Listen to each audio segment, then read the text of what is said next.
Olá, como vão vocês? Tudo bem? Estamos aqui novamente no Grupo Espírita Recanto da Prece para mais uma palestra pública, que sempre acontece às quintas-feiras, às 20 horas. Que bom que vocês estão aqui conosco. E antes de começarmos a palestra, faremos uma oração para que a gente possa harmonizar o nosso ambiente. Quem quiser pode fechar os olhos, ficar relaxado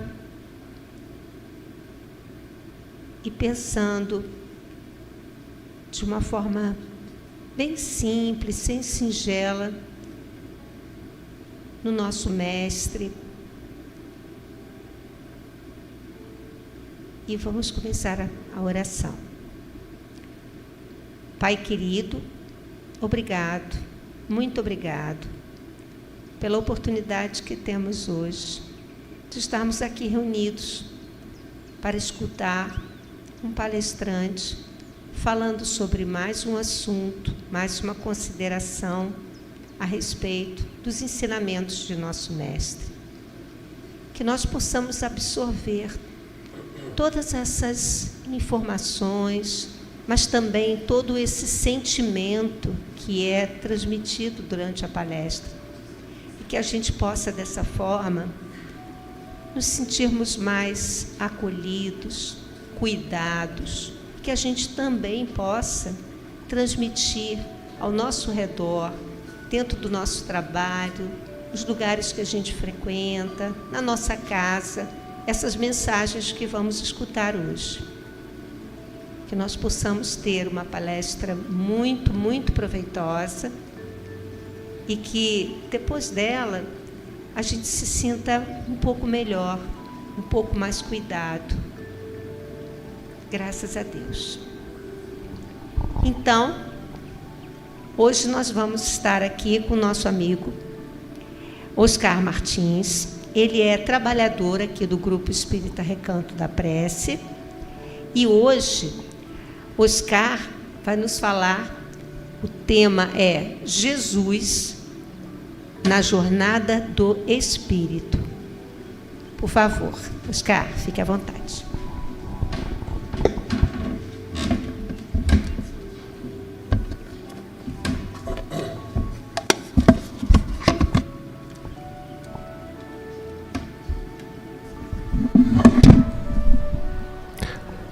Boa noite a todos.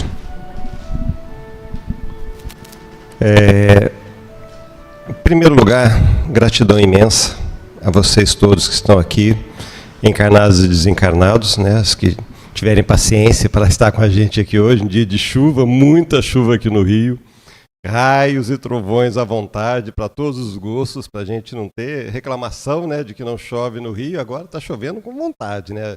Papai do Céu resolveu descarregar tudo uma vez só. Estou atrasado, então já vou fazer um pagamento coletivo. Paga tudo aqui que eu estou atrasado nos últimos meses para vocês. Então, a nossa gratidão a essa casa maravilhosa que foi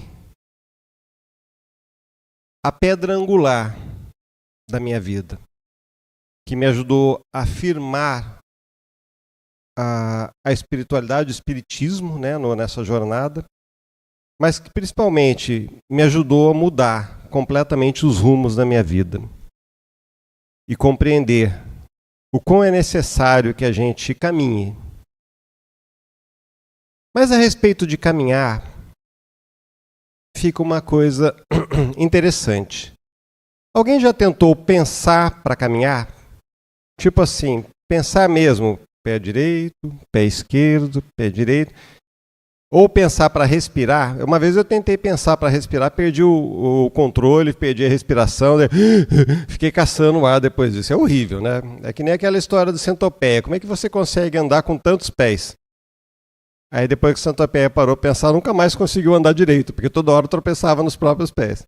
Mas por incrível que pareça, a quantidade de funções cerebrais que estão destacadas num simples gesto mecânico, repetitivo, como é caminhar, é impressionante. Passou por um processo de aprendizado que podemos destacar é multimilenar, porque dentro da nossa evolução no ambiente dos animais, que incluiriam ali os insetos, sim, pode ser que nós tenhamos sido baratinhas já, tá? Então parem de pisar nas nossas irmãzinhas, mas dentro desse processo aprendemos a caminhar. O domínio do corpo foi um processo longevo, muito grande de aprendizado. E tudo começou com um equilíbrio simples. 2 bolinhas, um próton e um elétron num átomo de hidrogênio. Primeiro controle de nós como os princípios espirituais. Mas não vamos alongar porque isso é uma conversa para um outro tema. Então, quando a gente vai falando dessas situações todas, a gente começa a perceber o quanto o eu espiritual está inscrito dentro de uma vivência divina. E onde eu quero chegar com isso? Como assim uma vivência divina, caminhar, ser barata e outras coisas? O que tem uma coisa a ver com a outra? Qual é a relação? Vamos começar por Gênesis, capítulo 1, versículo 26. Façamos o homem à nossa imagem e semelhança. É uma frase da Bíblia, né, que aparece em Gênesis, como nós falamos. Mas fica a pergunta, olhando para a Yara, minha grande amiga Yara, será que ela é a cara de Deus? Será que Deus se parece com essas pessoas maravilhosas que estão aqui? Será que parece com meu amigo César? Com quem será que parece? Parece com quem está nos ouvindo agora pela internet? Com quem será que Deus se parece? Será que é um homem, né, a figura masculina de um homem sentado num trono, de barbas brancas, cabelo branco, bonito assim, igual a mim, né?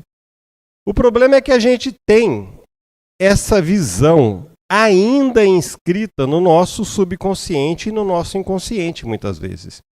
Decorrente do quê? De séculos e séculos de entendimento de um ser que sobreexiste e pré-existe a tudo. E precisamos, durante muito tempo, dessa figura, desse elemento figurativo humanizado, para que a gente pudesse compreender mais ou menos a figura de Deus. Só que Deus não é uma imagem, Deus não é uma configuração humana. Isso é um trabalho nosso para que nós possamos, para que nós pudéssemos evoluir nos sentindo abraçados por uma figura conhecida, uma figura protetiva paternal. Tá certo? Mas então, qual é a de Deus? O que Deus é realmente? Ele com certeza não tem aparência nossa, corpo físico, ainda mais porque corpo físico é temporário e nós não precisaremos, ao longo do nosso curso daqui para frente, em algum tempo não precisaremos mais do corpo físico.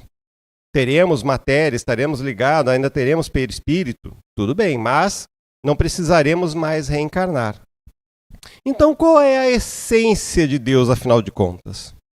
Isso está respondido no primeiro questionamento de Allan Kardec, feito em O Livro dos Espíritos. O que é Deus? Ele não pergunta o que é Deus, quem é Deus, como é Deus. Ele vai direto no cerne. O que é Deus? E os espíritos respondem de uma maneira simples. Suprema inteligência. É a primeira palavra, a primeira descrição que nós temos, segundo o Espiritismo, de Deus. Suprema inteligência. E o foco do nosso estudo de hoje vai ser exatamente isso.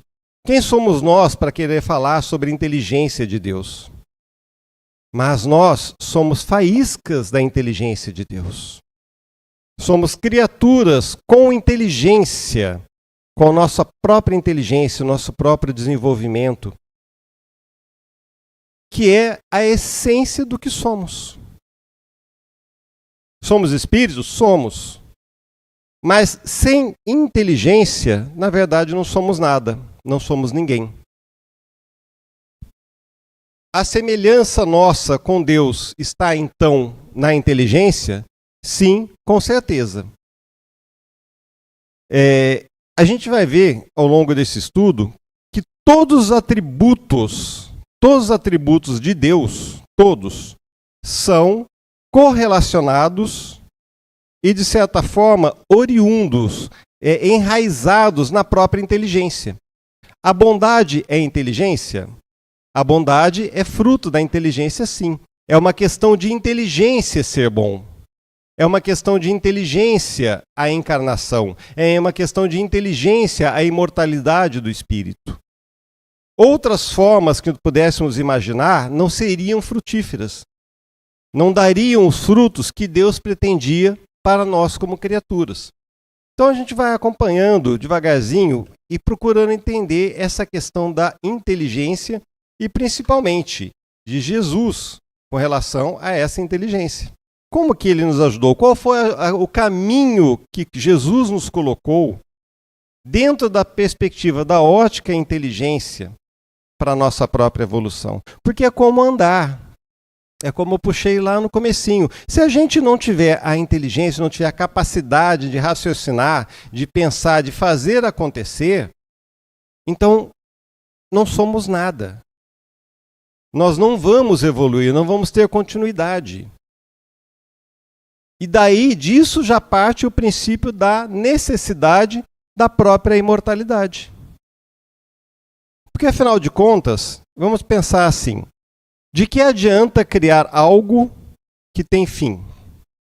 Algo que vai desaparecer por algum motivo. Qual é o ganho que se tem? E principalmente, se eu desejo evolução, se eu desejo que se procure o máximo que se pode atingir, ao longo de milhares de eras, não de anos, mas de eras, como fazer isso com algo que se interrompe continuamente? Como fazer evoluir sem a imortalidade? Então, é uma manobra extremamente inteligente de Papai do Céu de nos colocar nessa condição de espíritos imortais. Porque senão não teria fruto nenhum. Seria como você plantar uma tamareira que só começa a gerar frutos a partir de 80, 90 anos, tanto que diz, quem planta tâmaras não colhe tâmaras, né, do pé que plantou. O que nos adiantaria, então, plantar as tâmaras e cortar o pé, antes de terminar a nossa própria existência, ou seja, antes da tamareira oferecer frutos? Não tem razão de ser. É uma falta de inteligência, seria uma ausência de inteligência. E nós vamos ver depois a respeito de bondade, reencarnação, mas precisamos desse primeiro quesito, imortalidade, para a gente poder compreender que a partir disso, todo o resto vai se abrir. Oscar, precisava disso?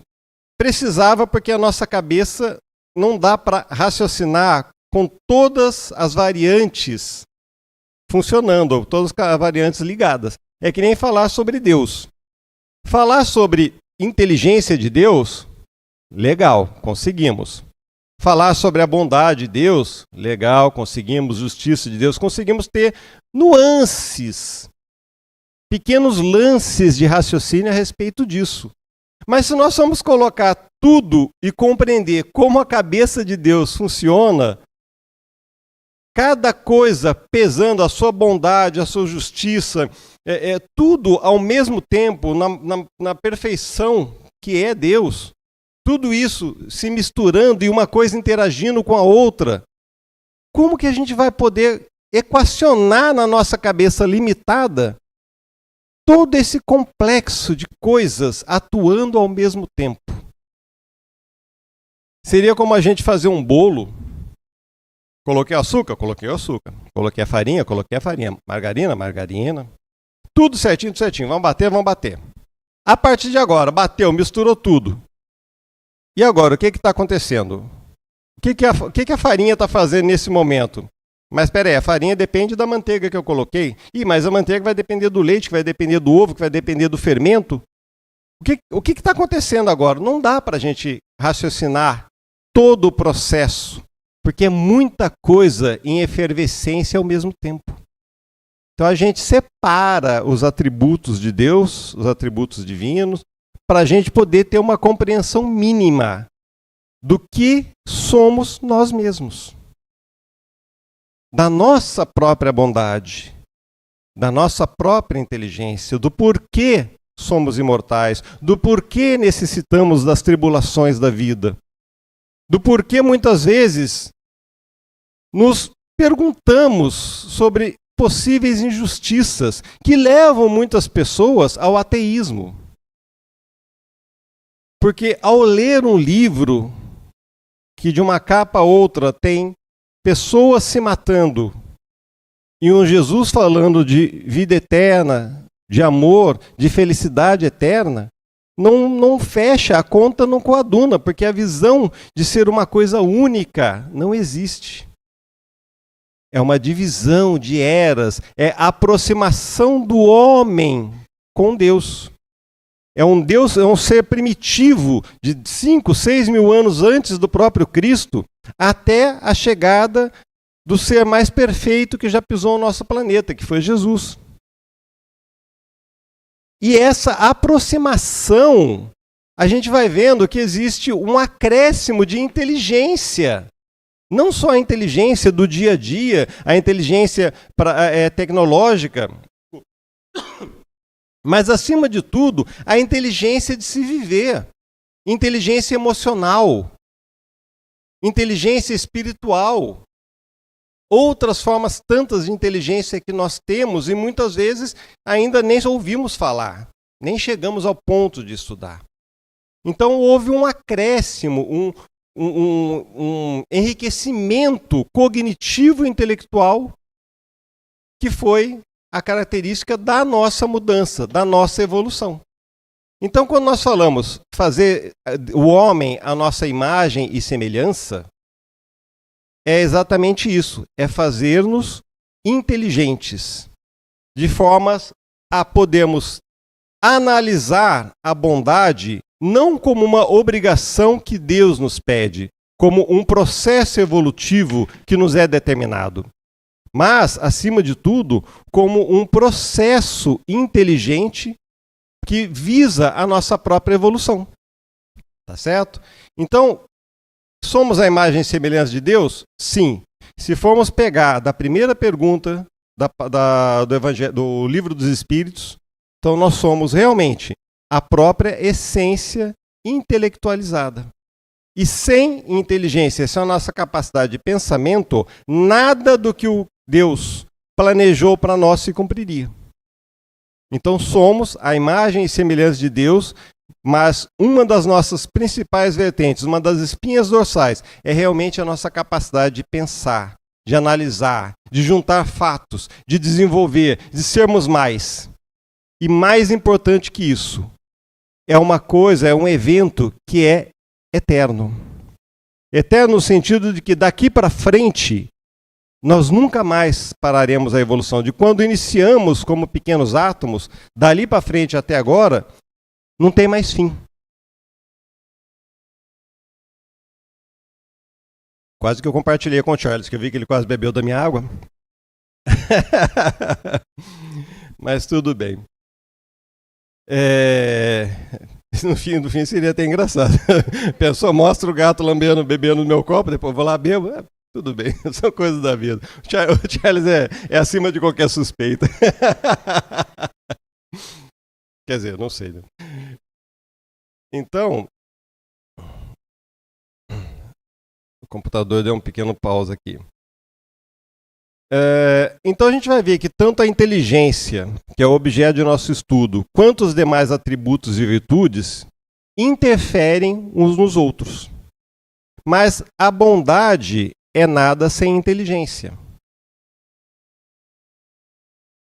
As virtudes, de forma geral, sem o aporte intelectual que possa ser compreendido e trabalhado de uma forma concreta, é meramente uma repetição de fatos que não levam nada a lugar nenhum. E por que eu falo isso? Quem daqui lembra quanto que é 1 mais 1? Isso inclui nossos amigos aí da internet, da TV, da TV Nova Luz. Quem lembra quanto que é 1 mais 1? É um aprendizado que não esquecemos mais. Mas é engraçado que esse ato de pensar 1 mais 1 é muito mais importante do que a gente imagina. A gente não dá valor para 1 mais 1. Mas se não fosse esse 1 mais 1, jamais conseguiríamos entender o que é a união. A união depende de um sinalzinho de mais. É quando a gente tem a capacidade de entender que somar é adir, é aderir, é somar, é adicionar. É através dessa pequena conta que a gente representa em linguagem uma condição que nós precisamos na nossa vida. Por exemplo, o fato de estarmos aqui. É 1 mais 1 mais 1 mais 1 mais 1 mais 1 mais 1 e formamos um pequeno grupo. Mas a gente não percebe o quanto a nossa inteligência já atuou para chegar a essa conclusão simples. Porque já aprendemos tudo isso. A bondade, o amor e todas as virtudes que pretendemos desenvolver ao longo da nossa existência, até chegarmos à condição de espíritos puros e além disso, porque como eu falei, a evolução não para, vai depender disso. Uma hora nós vamos ser bons sem saber que estamos sendo bons. Como hoje, não percebemos, não fizemos conta para saber que estamos aqui. Não fazemos conta para colocar os nossos passos um diante do outro. Até vou parar de contar, senão vou fazer que nem a centopeia. Daqui a pouco eu esqueço que eu estou caminhando e vou acabar me tropeçando. Então, a intelectualidade, a inteligência divina, deu como parte de si para nós esse dom maravilhoso. E que, infelizmente, ainda não estamos acostumados a utilizar. Porque até agora, quem fomos nós? Crianças dormentes que dão aquela acordadinha e voltam a dormir. Um amigo meu definiu uma vez que nós somos que nem vagalumes numa floresta escura, que de repente pisca, 1 segundo, se fecha e passa um longo tempo na escuridão. Aí dá uma acordada, pisca de novo e assim vai. Por quê? Ainda estamos muito ligados ao primitivo, ao eu primitivo. A nossa intelectualidade, a nossa genialidade ainda não é uma coisa ativa. Não somos proativos com a nossa própria inteligência, com a nossa própria evolução. É preciso que nós nos acostumemos a buscar subsídios para sermos melhores. Eu sei que parece confuso, mas vou dar um exemplo bem simples e que tem muito a ver comigo. Quando a gente está tratando adictos, que o pessoal vulgarmente chama de viciados, e a gente fala aqui de adictos, é toda a gama de adictos. Jogos, compulsão sexual, drogas químicas, bebida alcoólica, fumo, todo tipo de dependência, todo tipo de adicção. O trabalho que se faz com os 12 passos não é um trabalho de tratamento que tem começo, meio e fim. Porque a partir do momento que se inicia, ele é repetidamente refeito ao longo da existência, porque o processo adicto é incurável dentro de uma mesma existência. Se eu estou adicto hoje, serei até o último dos meus suspiros aqui na Terra, com a possibilidade de levar muitas lembranças, formações genéticas que levam a predisposição para vidas futuras. Então eu estou trabalhando esta vida, mas condenando já a outra a alguma dificuldade. Não dá para levar o processo adicto, isso não. Mas leva a predisposição, às vezes malformações, e assim vai. Então o trabalho dos 12 passos é um trabalho de cognição, é um TCC, é uma terapia cognitivo-comportamental para que a gente reaprenda a pensar da maneira correta. Só que para fazer isso, precisa o quê? Transferir para lições que nos coloquem em contato com a gente mesmo, com Deus e com o próximo. De forma que a gente vai raciocinando passo a passo, pensando naquilo que fez, rememorando aquilo que fez, acumulando conhecimentos e já planejando o próximo dia. Por isso que a gente fala, é só por hoje. Eu só preciso vencer o dia de hoje, eu não preciso vencer o dia de amanhã. Porque o meu dia de hoje está todo tomado pelo controle. Eu não posso ir a tais lugares, eu não posso me permitir tais pensamentos. No caso da adicção no comportamental, que a gente fala que é de processos sexuais, né, a compulsão sexual, até existe uma pequena diferença. Porque é muitas vezes necessário que se faça um trabalho diário de motivação para não desejar a recaída. O que tem de diferença entre um e outro? É que, infelizmente, nos processos que envolvem a sexualidade, está passando muito mais profundamente por partes do nosso cérebro que são responsáveis pela libido, que é o sistema límbico, a geração de prazer. Então, uma parte desse tratamento é realmente de escalar uma montanha de subsídios para se convencer, para se permitir conhecer o porquê não dá para prosseguir.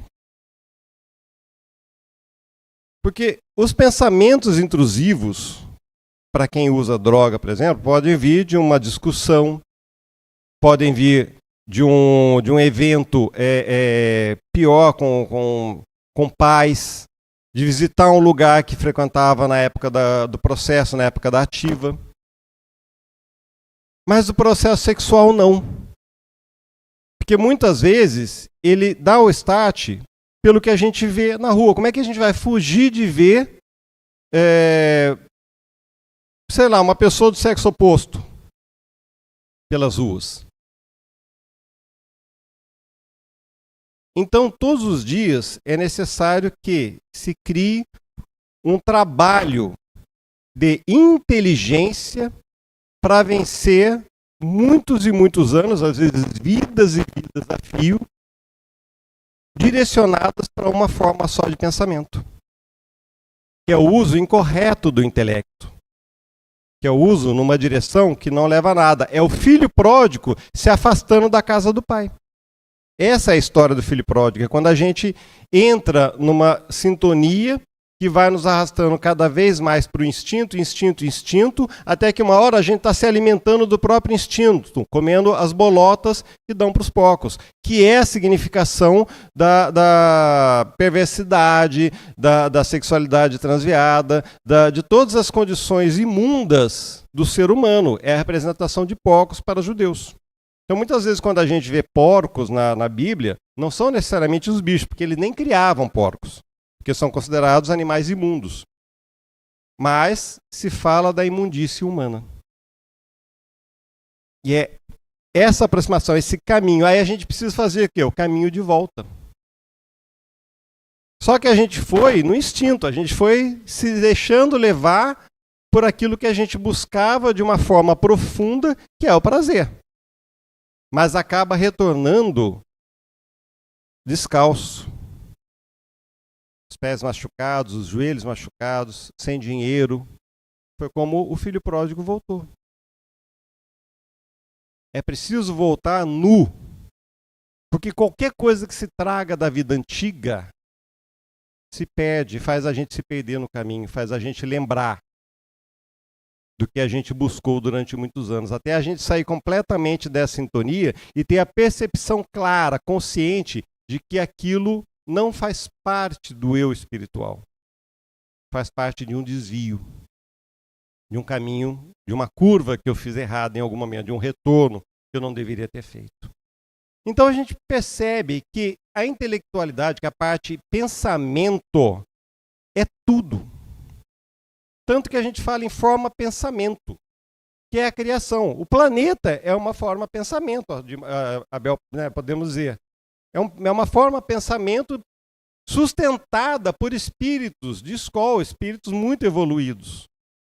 E há quantos bilhões de anos vão mantendo o pensamento focado em sustentar esse lá para que a gente possa ter a nossa evolução. Estão usando a inteligência para que isso aconteça. Então conseguimos perceber o quanto a inteligência nos leva a Deus? E não é a inteligência de ter frequentado escola, não é essa a inteligência. Se a gente for lembrar daquela passagem do Divaldo, em que ele começa a frequentar um centro espírita, e que há uma discussão ali entre um espírito e um médium, porque o médium quer que ele saia, o espírito fala, você não tem moral para me expulsar. Aí uma senhora vira e fala, eu te amo. E o espírito recua, porque ela tem a moral, nunca teve estudo, nunca frequentou uma escola, não sabia ler e escrever, mas tinha a inteligência emocional, a moralidade, ela sabia os caminhos e seguia os caminhos, porque mais importante do que você saber é você seguir os caminhos, e a gente saber seguir essa trajetória. A trajetória da inteligência que nos leva à bondade, que nos leva à imortalidade, que nos leva às nossas encarnações. Por que bondade seria um atributo da inteligência? É simples. Primeiro que estamos aqui pela bondade de Deus. É o primeiro de todos os entendimentos. Mas, se não fôssemos bons uns com os outros, como estaríamos sentados aqui em perfeita harmonia? Se não houvesse bondade, como eu estaria aqui se meus pais não tivessem se dedicado muito para que eu tivesse condições de saber ler, saber escrever e, mais ainda, usar o dom da voz? Poderia acontecer diferente? Poderia. Mas no meu caso foi porque eu tive a bondade do meu lado. E é a bondade que sustenta a humanidade. Porque a gente vai ver que todos os animais tendem à sociedade. Todos os animais tendem a proteger seus filhotes. E isso progride com o tempo, isso evolui com o tempo e vai se tornando cada vez mais complexo. Os animais superiores, como as orcas, os golfinhos, os primatas, como os chimpanzés e os gorilas, têm relações sociais que são maravilhosas, altamente complexas, que a gente ainda não consegue entender. A ponto de se adotarem os filhotes de mães que morreram. É um gesto de preservação, que é o prenúncio de uma verdadeira bondade. Já falamos sobre a imortalidade, por que ser imortal, mas por que encarnar? Porque se a gente fosse só espírito, se a gente vivesse só no mundo do espírito, uma das coisas, assim, só um pequeno exemplo, não teria o esquecimento. Aí nós somos espíritos primitivos, vivendo na imortalidade e não esquece nada. Resultado, iríamos ter as mesmas falhas, iríamos ter sombras, porque estaríamos em processo evolutivo igual, e, no entanto, não esqueceríamos. Aí eu olhar para minha amiga Yasmin, que está lá sentada na cadeirinha ali, eu lembro de você, eu lembro claramente o que aconteceu. Né? Ou olharia para a Yara, minha amiga Yara, você lembra daquela marretada? E seria assim. Qual o progresso que adquiriríamos? Então a encarnação se tornou necessária por todos os motivos, mas um deles, se a gente for pegar só um, que é básico, seria esse. Porque é através do controle do físico que se consegue nublar o passado.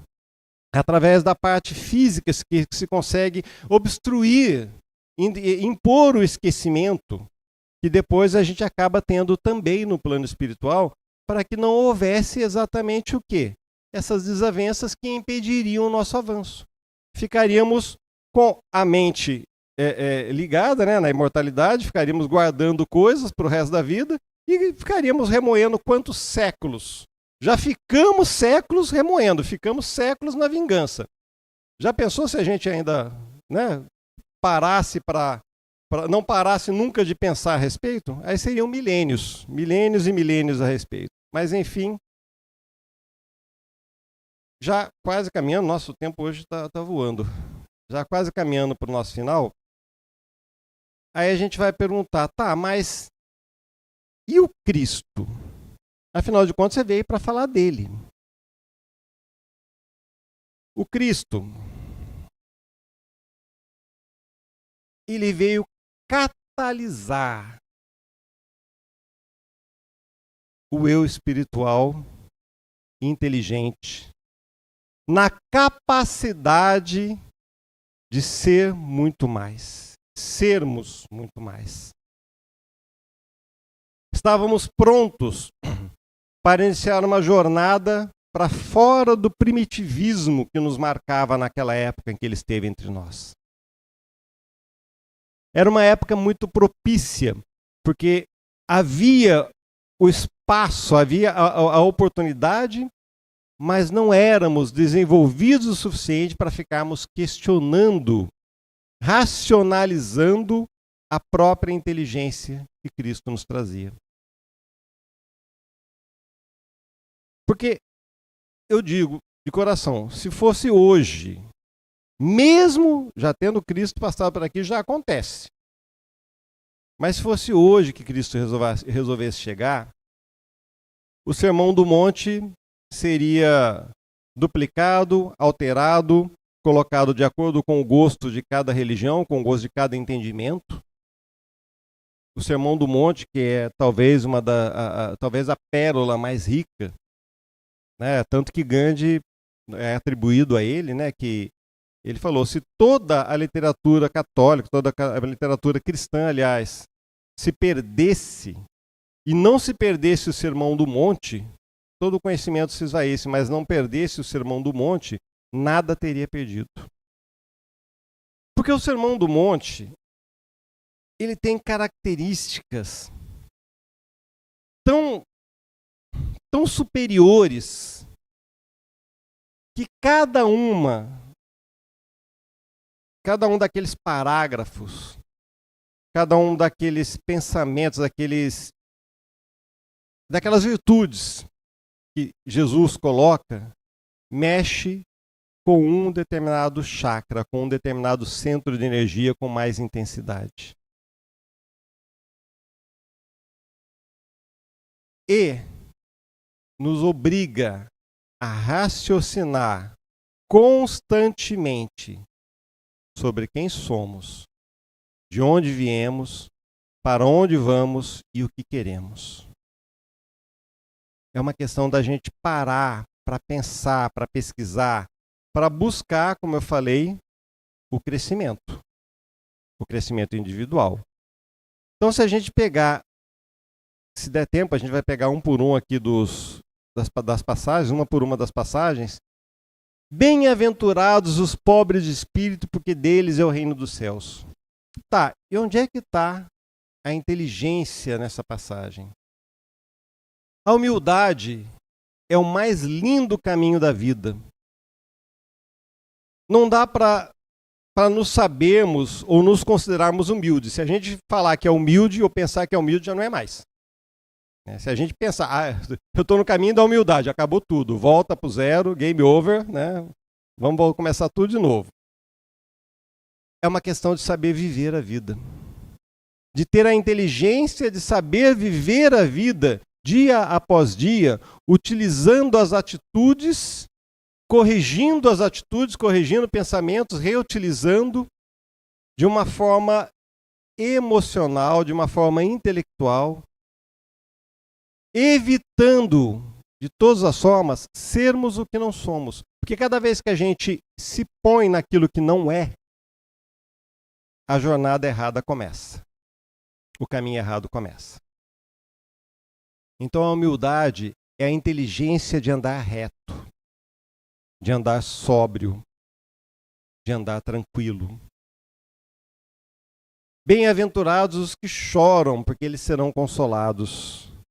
Eu vou ser sincero, eu chorei muito em minha vida, tá, gente? Eu era um garoto problema que só vendo. Mas um choro infrutífero. Porque era um choro burro. Um choro de uma criança mimada, que foi criança mimada até os 46 anos, mais ou menos. Né? Então, porque eu disse que homem, sem ser machista nem feminista, mas diz que homem começa a ser adolescente aos 40, né? Então, aí o que acontece? Mas a quinta série nunca sai da gente. Quando a gente fala de chorar, é necessário chorar. Porque quando a gente... Por que é inteligente chorar?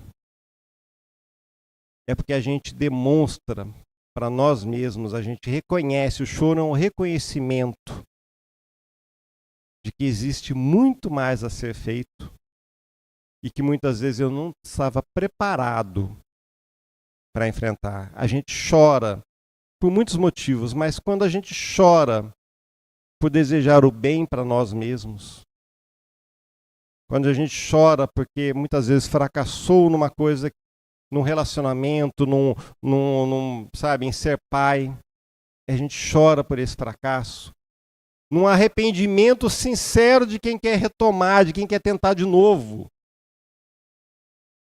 Quando se chora por um amor verdadeiro, um amor espiritual,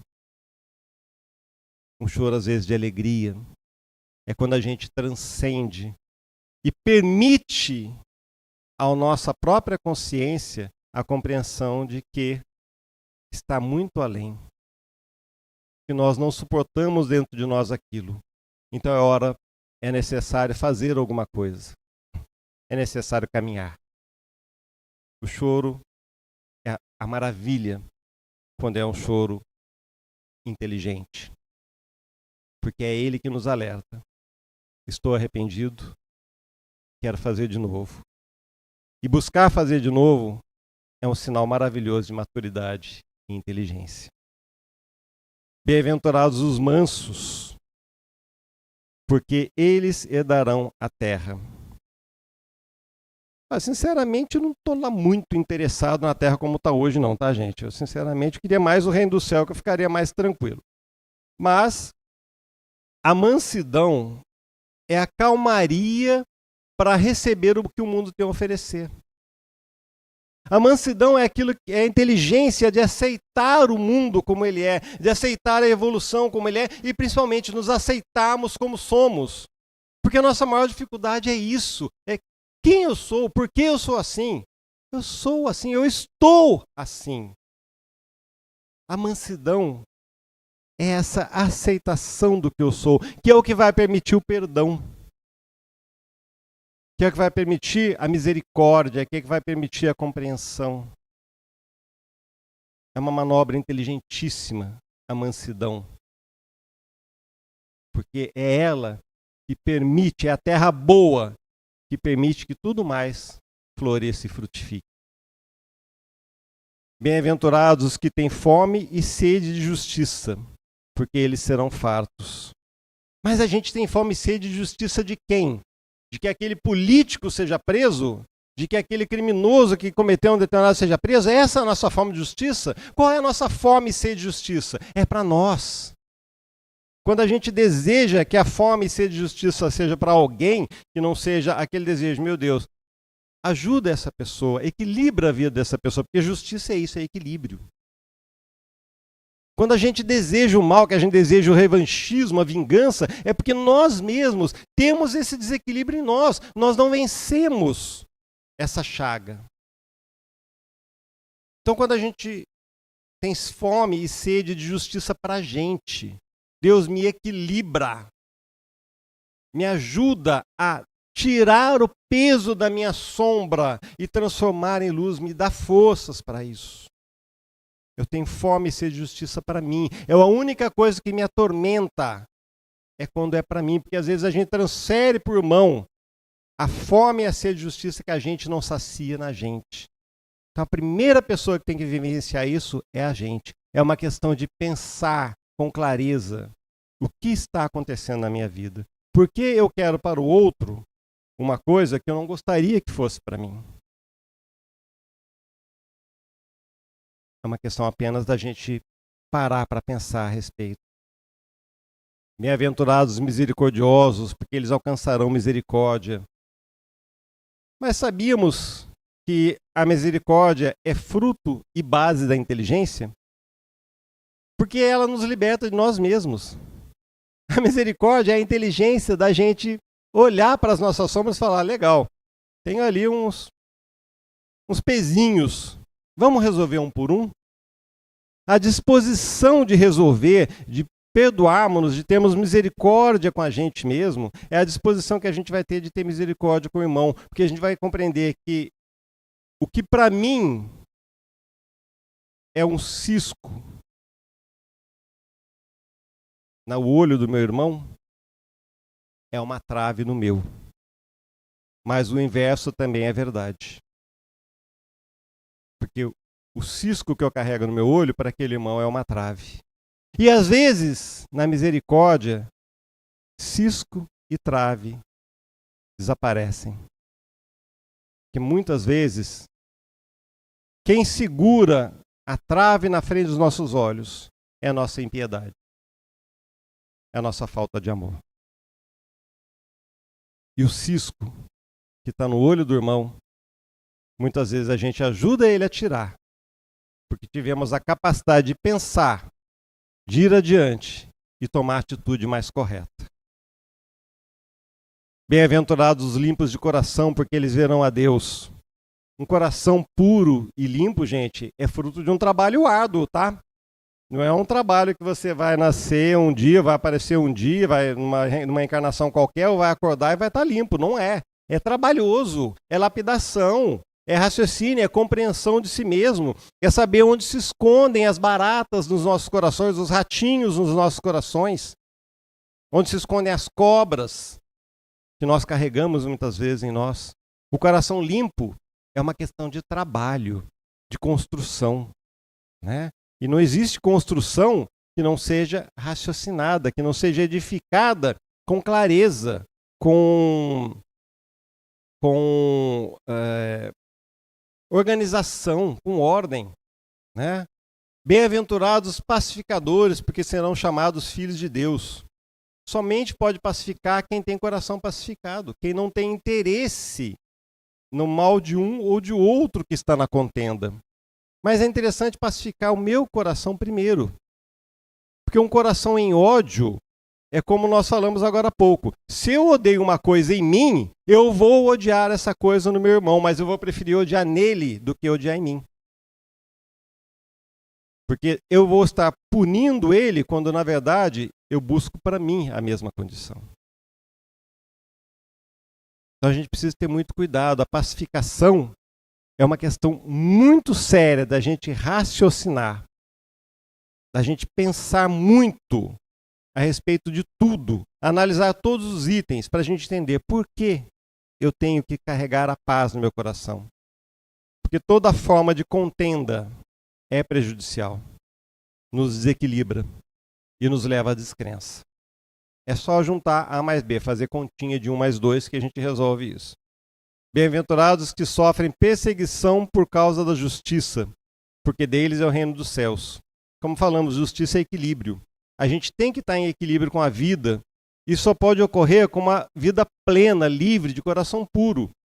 Mas isso depende da gente tirar aqueles contrapesos que a gente falou. Sofrer perseguição por causa da justiça é porque muitas vezes nós vamos ser perseguidos para que aconteça justiça em nossa vida daquilo que muitas vezes não fizemos em vida passada. Uma prisão injusta. A pergunta é, vamos direto ao cerne. Existem injustiças? Quem acha que existem injustiças? Agora vem a pergunta certa. Existem injustiçados? No mundo onde Deus é soberanamente justo e bom, onipresente, onipotente e onisciente, como que a gente pode dizer que existe injustiçado. A injustiça existe porque nós a causamos, mas a nossa injustiça é o mal que Deus muitas vezes usa para fazer a evolução de outro. Como o mal que nós sofremos é para fazer a nossa evolução. É a perseguição de justiça para equilibrar, muitas vezes para nos trazer justiça daquilo que fizemos em vidas passadas e que não cumprimos, não fizemos a nossa parte em recuperar, em sanar o mal que fizemos, em curar em nós essa ferida. E finalmente, bem-aventurados sois vós quando vos injuriarem e perseguirem e mentindo disserem todo mal contra a vida por minha causa. Exultai e alegrai-vos, porque é grande o vosso galardão nos céus, porque assim perseguiram os profetas que foram antes de vós. É preciso, nesse caso, ter conhecimento da história, saber quem foram esses profetas, ter conhecimento das palavras do Cristo para a gente entender quando estaremos sendo perseguidos e injuriados. E aí entram as últimas palavras, que na verdade, viver o Cristo, nos tornando Cristos, porque seremos um dia, isso está dentro da nossa determinação evolutiva, seremos puros. Isso está determinado, não temos como fugir disso. Mas viver o Cristo, pensar o Cristo, sentir o Cristo, vai causar muitos problemas, porque muitas vezes teremos que mostrar com as linhas mais firmes, com as fibras mais fortes do nosso ser, que somos cristãos. Que apesar da injúria, que apesar daquilo que pode nos causar muita dor, eu continuarei sendo cristão. Porque apesar das pedras, mas principalmente das palavras que ferem, das atitudes que maltratam, eu ainda assim tenho uma escolha, que é ou desistir de tudo e voltar para as sombras, ou seguir na luz que Cristo deixou no caminho. Porque o que importa no final da história não é uma destinação que nós temos, mas é imortal. Então ela é infinita, não tem fim. O que importa realmente, quando a gente busca a felicidade eterna, é descobrir que a felicidade começa hoje, nesse instante. Porque afinal de contas, a felicidade está no caminho, não há linha de chegada. Só nos resta viver um dia de cada vez. Caminhar um dia de cada vez ao lado do Cristo. Compreendendo que se não tivermos nós a capacidade de buscarmos sempre o próximo passo na direção certa, então é porque nós fizemos escolhas erradas. Cabe a nós, todo dia, tomar a decisão. E fica a pergunta: qual será a nossa decisão para hoje? Muito obrigado.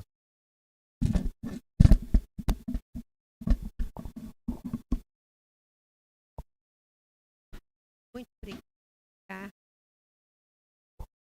E aí, meu povo? Acharam essa história? Foi supimpa? Mexeu com vocês?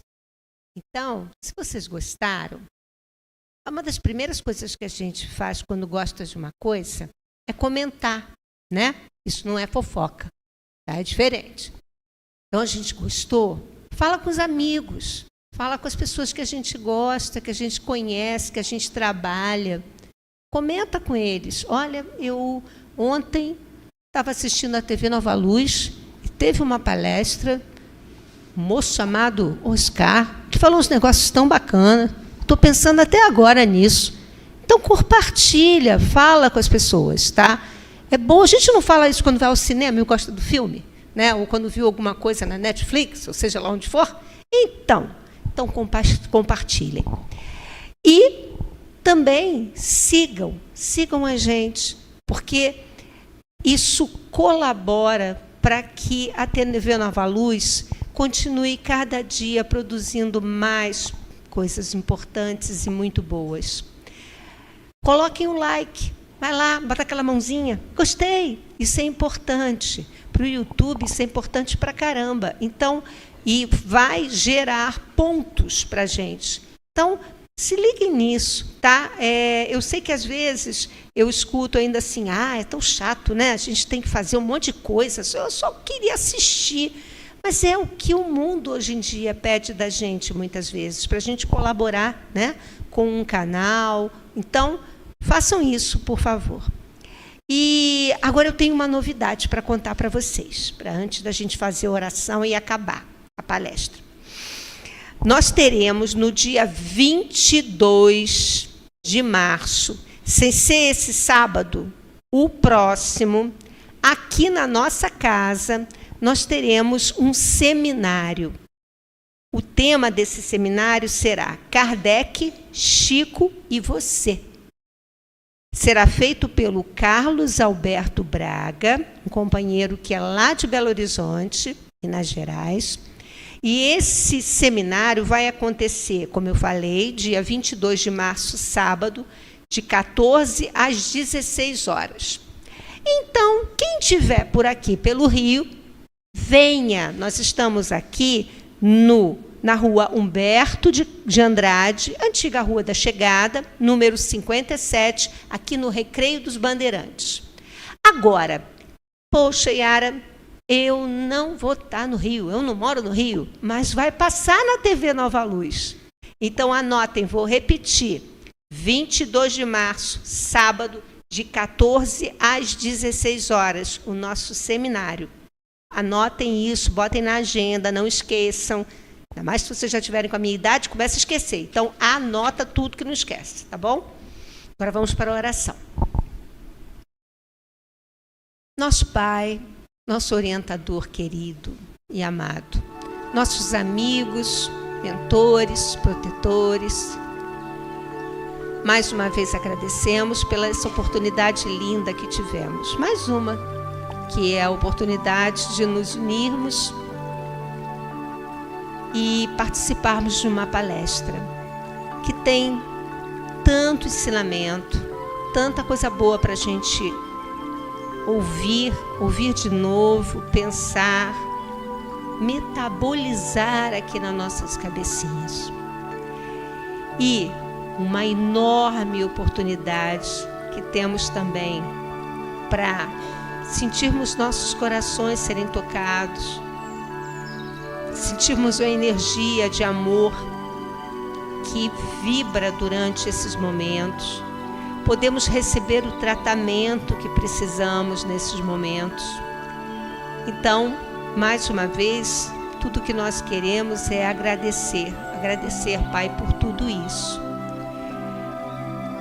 Sempre lembrando que todo esse conhecimento que absorvemos e todo esse amor e carinho que recebemos, todas essas boas energias que nós tivemos contato, nós podemos a cada minuto, a partir de agora,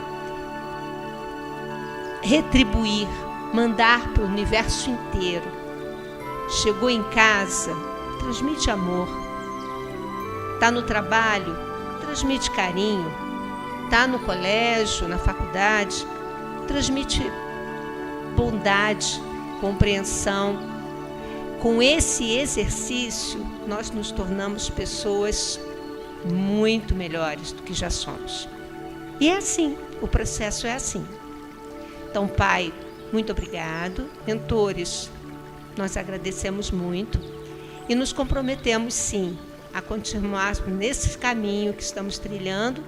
E na semana que vem estaremos juntos de novo, na nossa palestra pública. Um beijo para todos e até lá. Graças a Deus.